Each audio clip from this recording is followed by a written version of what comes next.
मस्त रस्सी बनवली आपण आज आणि खूप घट्ट घट्ट झालेली आहे। हॅलो नमस्कार, तुमचे पुन्हा एकदा माझीच या यूट्यूब चॅनलमध्ये स्वागत आहे। तर आज एकादश होती, तर तुम्हाला कालचा व्हिडिओ आला चकलीच्या रेसिपीचा, त्याच दिवशीचा हा व्हिडिओ आहे। तर आता ना वहिनी पण आलेल्या होत्या, तर आमच्या चकल्या वगैरे झाल्या पण होत्या आणि आता पुढची तुम्हाला सगळे काही आमची दिवसभराची रुटीन शेअर करते। तर म्हणजे मी केली होती नंतर घरी, पण मग मम्मी बोलली आजी देस थांब मस्त साबुदाणा वडा करू आणि सगळे ताईंसोबत पण आपण रेसिपी शेअर करू। आणि इकडे आता वहिनीला मस्त लस्सी करताय, आज मम्मीला उपवास होता ना, तर लस्सीचा पण शॉर्ट येईल, तोही जास्तीत जास्त शेअर करा। आणि ज्या ताई बघताय व्हिडिओ पण सबस्क्राईब करायला विसरून जात आहे तर नक्की सबस्क्राईब करा। तर चला आता तुम्हाला साबुदाणा वड्याची पण रेसिपी दाखवते आणि लस्सीचे तुम्हाला शॉर्ट येईल।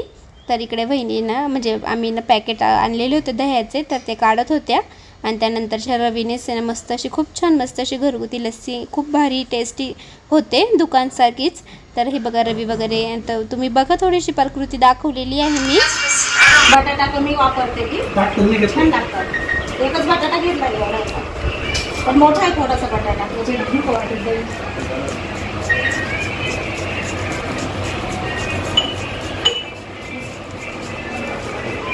प्रियंका करणार आहे कारण तिचे पण छान असतात, माझ्यापेक्षा पण तिचे वडे छान असतात। तुम्ही तयारी करून द्या, मी तळते। चालेल। हे बघा, तर असं ना रवीच्या साह्याने असं करत होत्या त्या, मस्त अशी लस्सी झाली होती काजू लस्सी। आणि यामध्ये नंतर वेलची पावडर साखर वगैरे सगळं काय ॲड करतील, तर त्याची काय रेसिपी घेतली नाही मी जास्त। आणि आता बघा हिरवी मिरची आणि शेंगदाणे थोडेसे ना दळून घेईल मम्मी, शेंगदाणे जास्त काही बारीक नाही करणार, तर म्हणजे आपल्याला साबुदाणा वड्याच्या याच्यामध्ये टाकायचं आहे त्यामुळे।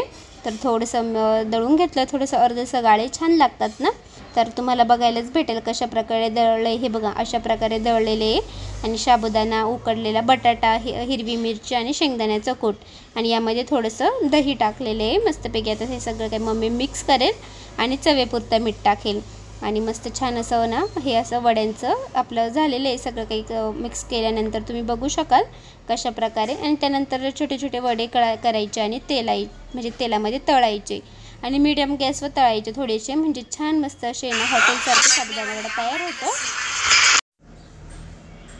आणि आता आपल्याला करायचे आहे त्यासोबत झिरकं, तर म्हणजे बट्टही म्हणतात शेंगदाण्याचं, आम्ही झिरकंही म्हणतो। तेल टाकले कढईमध्ये आणि आता शेंगदाण्याचं वाटण म्हणजे हिरवी मिरची आणि शेंगदाण्याचं वाटण करून घेतलेलं होतं। आणि आता आपल्याला जेवढं हवं आहे तेवढंसं पाणी टाकायचं आणि यामध्ये आम्ही ना दही टाकतो जास्त आणि थोडीशी चवेपुरतं, ज्यांना गोड लागतं त्यांना म्हणजे साखर आणि चवेपुरतं मीठ। हे बघा, तर आता दही पण थोडंसं दळून घेतलं आहे मम्मीने, कारण म्हणजे दही ना असं थोडंसं घट्टसर होतं ना, त्यामुळे आम्ही दही यूज करतो। तर बाकीचं ना टी व्हीचा खूप आवाज होता म्हणून मला मम्मीचा आवाज थोडासा म्हणजे म्यूट करायला लागला, कारण मग सगळं काही बाहेरचाच आवाज जास्त आला होत असताना त्यामुळे। हे बघा छान मस्त असं ना आता मीडियम गॅसवर हे होऊ द्यायचं। खूप छान मस्त असे क्रिप्सी असे साबुदाणे वडे आम्ही केले होते, तर म्हणजे मी केले, वहिनीने तळले आणि आम्ही सगळ्यांनीच तेच केलं। मग स्वयंपाक काही केला नाही कारण सगळ्यांनाच साबुदाणा वडा आवडतो आणि माझी सईलाही आवडीने खाते। तर चला व्हिडिओ स्किप न करता बघत राहा।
आणि सुंदरच्या आजीला जाऊन सांग काय खायचंय भरपूर त्या दिवशीच खाली तू पुरणाची पोळी.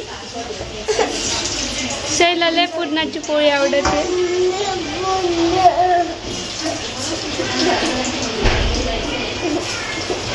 पुरणाची पोळी खायची ना 100% आज रात्री.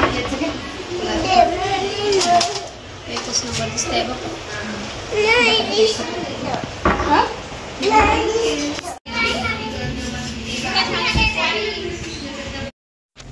तर आता शेंगदाण्याचं आहे ना आपल्याला साबुदाणा वड्यासोबत केलेले हे झिरकं पण तयार झाले. आणि आता एका साईडला मी तळत होते. सौरभ भाऊला पण जेवायला वाढून दिलेलं होतं. आता मम्मीला पण देत आहे. तर मस्त असे गरम गरम असे मस्त कडक झालेले होते साबुदाणा वडा. खूप छान मस्त. तुम्ही नक्की रेसिपी आमची ट्राय करा आणि कमेंटमध्ये नक्की सांगा आवडली का. आता इकडे बहिणीनं मम्मीला ताट करून देत होत्या. तर म्हणजे असं तळण्याचा पदार्थ कसं एका साईडला तळले आणि दुसऱ्या साईडला अशा खाण्याची मजा ती वेगळीच असते. तर आता आम्ही पण तळून घेतले आणि आता बहिणीने मी पण जेवायला बसलो आहे. आज मस्त सगळ्यांसाठी मस्त साबुदाणा वडा मेनू केलेला होता. आपली सई बघा सई पण आवडीने खात होती. कारण थोड्याशा हिरव्या मिरच्यानं आम्ही साबुदाण्याच्या वड्यांमध्ये कमी टाकले होत्या ना, म्हणजे लहान मुलं पण खातात. तर आमचे सगळ्यांचं मस्त साबुदाणा वडा खाऊन झालं. त्यानंतर आम्ही ना सौरभ भाऊच्या लग्नाचे व्हिडिओ बघत होतो. तर सगळी काही बघितली आम्ही. तुम्हाला पण बघायची आहे का कमेंटमध्ये नक्की सांगा. आणि बऱ्याच ताईंनी काल कमेंट केल्या होत्या की म्हणजे चकल्या एवढं ऊन होतं तर सावलीत करायच्या ना. पण आहे ना 9 साडेनऊच्या दरम्यानमध्ये ना ऊन आलं की ना ते दुपारी 4 साडेचार वाजेपर्यंत पूर्ण गच्चीवर आहे ना ऊन असतं. सावली लवकर येत नाही आणि लवकरच ऊन येतं गच्चीवरती. आणि सावलीत म्हणजे कुठे करायचं ना. आणि भरपूर करायच्या होत्या त्यामुळे मग घरात पण करू शकलो नसतो. त्यामुळे गच्चीवरच पलंगावरती ना आम्ही कागद आथरून त्यावरती केल्या. त्यामुळे ऊन लागलं थोडंफार. नंतर दुसऱ्या दिवशी पण आम्ही केल्या पण लवकर केल्या. तर त्या दिवशीचा मग काय व्हिडिओ वगैरे काढायला पण वेळ जातो ना. तुमच्यासोबत रेसिपी पण शेअर करायची होती. त्यामुळे मग थोडासा व्हिडिओ वगैरे काढण्यात उशीर होऊन जातो. तर दुसऱ्या दिवशी आमच्या लवकर झाल्या. आणि नंतर म्हणजे आम्ही 3 दिवस आम्ही चकल्या केलेल्या आहेत. तर हिरव्या मिरचीच्या पण केलेल्या आहेत. ती पण रेसिपी तुम्हाला येईल लवकरच. हिरव्या मिरचीची चकलीची रेसिपी. तर बघा छान मस्त आपली लस्सी तयार झाली आहे. कशी वाटते कमेंटमध्ये नक्की सांगा. मस्त लस्सी बनवली आपण आज आणि खूप घट्ट झालेली आहे. एकदम छान झालेली आहे. याच्यात मला उपास आहे त्याच्यामुळे नाही टाकलेली मी चरी. याच्यात काजू टाकलेले फक्त. चला आता आपण सगळेजण घेऊ. ही बाली माझी. काय तुम्हाला नाही घ्यायची आता.